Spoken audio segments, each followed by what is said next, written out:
ले जी, आपने solar system भी लगवा लिया, पैसे भी लगा लिए, उसके बावजूद भी आपको बिजली का बिल डबल आ रहा है। तो आए आज आपको मैं थोड़ी सी डिटेल देता हूँ। सबसे पहले आपने सोलर सिस्टम लगवाया कि आपका बिजली का बिल कम आना चाहिए। सोलर सिस्टम लगाने के बावजूद भी आपको डबल बिल आ रहा है, तो उसकी रीजन क्या है? मेरा नाम रिशान और आप देख रहे हैं रिशान टेक्निकल इंफॉर्मेशन। तो आज की जो हमारी वीडियो है ये जी, हमने 10 किलो वाट का फ्रोनस का पीवी 14,000 का इन्वर्टर इंस्टॉल किया। ये किसी के घर पे नहीं है, ये हमारे अपने जाती घर पे है। और इसके ऊपर आप आज देख लेंगे तो मेरे ख्याल में धूप वगैरह नहीं है। मैं आपको सोलर पैनल हर चीज चेक करवाऊंगा और लाइव प्रूफ के साथ। सबसे पहले पीवी 14,000 इन्वर्टर, ये 45,000 का हमने बाय किया था। इसके साथ हमने जो एक्स्ट्रा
हमारी BLDC मोटर है और एक छत वाला पंखा और ये 2 LCD है। ये कंप्यूटर भी चला के हम बैठे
کہے گا کہ اس میں کمپلین ہے، اس میں یہ ہے۔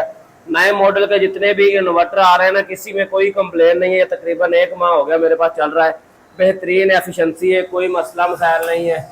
اور آپ اگر کسی کی باتوں میں آؤ گے تو الحمدللہ آپ جو ہے نا نقصان ہی اٹھاؤ گے، باقی آپ کی اپنی مرضی ہے۔ ویڈیو اچھی لگے تو لائک شیئر، چینل کو لازمی سبسکرائب کریں۔ ملتے ہیں نیکسٹ ویڈیو میں، تھینک یو، اللہ حافظ۔